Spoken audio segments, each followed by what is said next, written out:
पाठ 8 चांद पर तिरंगा। पाठ प्रवेश। वर्षों से वैज्ञानिक ग्रहों उपग्रहों के रहस्य सुलझाने के लिए प्रयासरत हैं। ग्रहों एवं उपग्रहों पर जीवन की खोज जारी है। आइए प्रस्तुत पाठ में भारत के मिशन चंद्रयान की सफलता के बारे में पढ़ते हैं। राधिका विद्यालय में होने वाली पोस्टर प्रतियोगिता के लिए चंद्रयान 3 का पोस्टर बनाकर पूरा करने ही वाली थी कि तभी वहां उसका छोटा भाई अरुण अपने दोस्त प्रतीक के साथ आ पहुंचा। प्रतीक पोस्टर देखकर उत्सुकता से, दीदी, टीवी पर चंद्रयान 3 के बारे में खूब जोर शोर से दिखाया जा रहा था। क्या यह चंद्रमा का कोई यान है?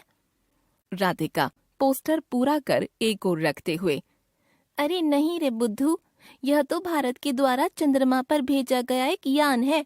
क्या तुमने भी इसके बारे में टीवी पर देखा था? प्रतीक हाँ दीदी, मैंने भी समाचारों में देखा था। मुझे याद है कि जब दादी माँ दिशा को चंदा मामा दूर के पुए पकाए गुड़ के लोरी सुना रही थी, तो मैंने उनसे एक बार पूछा था कि अगर हम चांद पर जाकर रहने लग जाएं तो कितना मजा आएगा। मेरी इस बात पर घर में सभी जोर जोर से हंसने लगे। तब दादी माँ ने मुझे समझाया था कि बेटा, चांद पर जाना संभव नहीं। दीदी, वैसे आपने यह पोस्टर तो बहुत अच्छा बनाया है। आप हमें चंद्रयान मिशन से जुड़ी बातें बताओ ना। राधिका अच्छा तो चलो, चंद्रयान के बारे में जानने के लिए हम चलते हैं साल 2008 में। इसरो जो अंतरिक्ष से जुड़ी जानकारियां हम लोगों तक पहुंचाता है, उसने 22 अक्टूबर 2008 में चंद्रयान 1 को चांद पर भेजा था। इस यान को बनाने में विदेशी टेक्नोलॉजी को प्रयोग में लाया गया था। भले ही यह मिशन तय समय से पहले ही समाप्त हो गया था, पर तुम्हें यह जानकर हैरानी होगी कि इसने चांद पर पानी की उपस्थिति का पता लगाया था और कई धातुओं के होने की जानकारी भी दी थी। अरुण अच्छा, यह तो बड़ी उपलब्धि थी। इसके बाद चंद्रयान 2 भी तो लॉन्च किया गया होगा ना? राधिका हाँ अरुण, इस मिशन को 22 जुलाई 2019 में लॉन्च किया गया था। यह मिशन 98% सफल हुआ माना जाता है। इसरो से संपर्क टूटने के कारण यह मिशन पूरा होते होते रह गया था।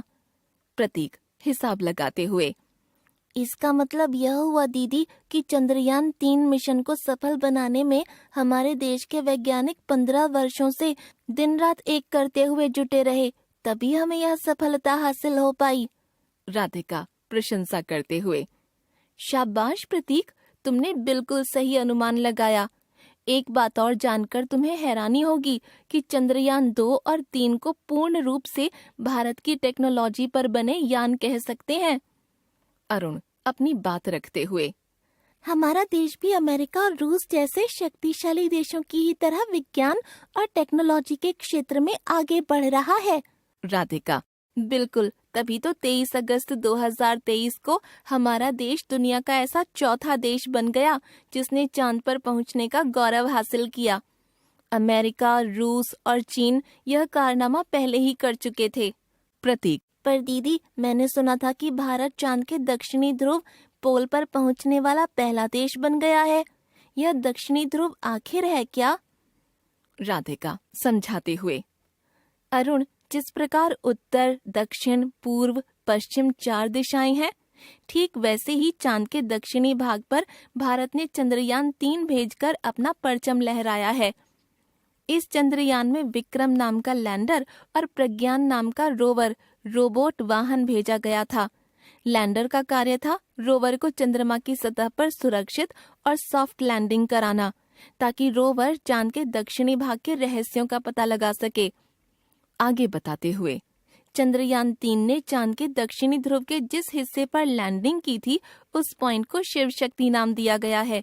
रोचक बात तो यह है कि अब से प्रतिवर्ष 23 अगस्त का दिन चंद्रयान 3 को यादगार बनाने के लिए राष्ट्रीय अंतरिक्ष दिवस के रूप में मनाया जाएगा। अरुण गर्व से, यह तो हम भारतीयों के लिए बहुत खुशी की बात है। दीदी, इस मुकाम पर पहुंचकर विश्व भर में हमारे देश का मान सम्मान और भी अधिक हो चुका है। अन्य देश भी हमारे देश का लोहा मान चुके हैं। राधिका तुमने बिल्कुल सही बात कही। अब तो भारत का डंका चारों ओर बज चुका है।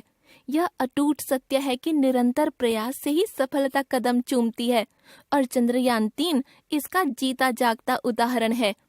भारत मानवता के हित में कार्य करता हुआ वसुधैव कुटुंबकम, पूरा विश्व एक परिवार है के भाव को सार्थक कर रहा है। अरुण, प्रतीक एक साथ। वाह दीदी, क्या खूब कही आपने। आज आपने हमें ज्ञान की बहुत सी बातें बताई। आशा है कि आप भविष्य में भी हमें इसी तरह जानकारियाँ देती रहेंगी। राधिका, हाँ हाँ, बिल्कुल।